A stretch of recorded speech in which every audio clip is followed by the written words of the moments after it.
ఇచ్చిన గౌరవనీయులకి మరొకసారి కృతజ్ఞత తెలియజేస్తూ సెలవు తీసుకున్నాను. జై హింద్, జై జన్మభూమి. Thank you sir, thank you very much. తదుపరి honourable president Bharatiya Janata Party Andhra Pradesh గౌరవనీయులు పివిఎన్ మాధవ్ గారిని మాట్లాడవలసిందిగా కోరుతున్నాం. యాదేవి సర్వభూతేషు మాతృరూపేణ సంస్థిత, శక్తి రూపేణ సంస్థిత, స్థిర రూపేణ సంస్థిత. అలాగా మనం మాతృమూర్తుల్ని కొలుస్తాం, ప్రకృతితో సమానంగా ఉందని భావిస్తాం.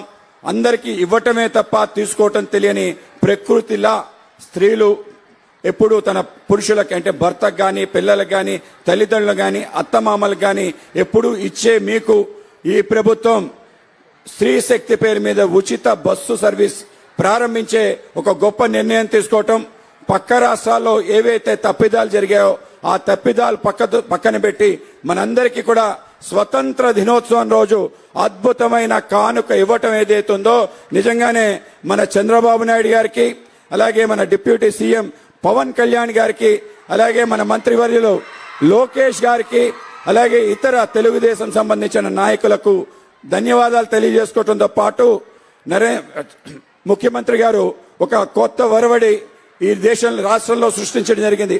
హ్యాపీనెస్ ఇండెక్స్ అని 2014 ఆయన ముఖ్యమంత్రిగా ఉన్నప్పుడు ప్రజల యొక్క ఆనందమే గీటురాయ్, జీడిపి కాదు, ఎంతైతే ఆదాయం వస్తుందో కాదు, ప్రజలు ఆనందంగా ఉంటే వాళ్ళ మొహమైన చిరునవ్వు కురిపిస్తే అదే కోటి వరాల జల్లుగా భావించి ఈ రాష్ట్రంలో హ్యాపీనెస్ ఏదైతుందో ఇవాళ మనం చూస్తున్నాం. ఉండవల్లి నుంచి ప్రారంభమైన ఇక బస్సు యాత్ర ఎక్కడ చూసినా మహిళా నీరాజనం, అందరి నోతుల్లో ఆ యొక్క ఆనందం, అందరూ కూడా కేరింతలు.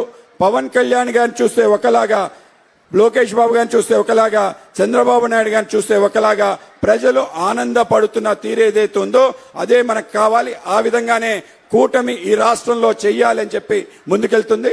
పాల్గొన్న మీ అందరికీ ప్రారంభించిన ఈ యొక్క అద్భుత కార్యక్రమం నిర్విఘ్నంగా కొనసాగి అందరికీ ఆనందం పంచాలని చెప్పి కోరుకుంటూ సెలవు తీసుకుంటాను. భారత్ మాతాకి. Thank you very much sir. Andhra Pradesh యువశక్తికి మార్గదర్శి, సాంకేతికతకు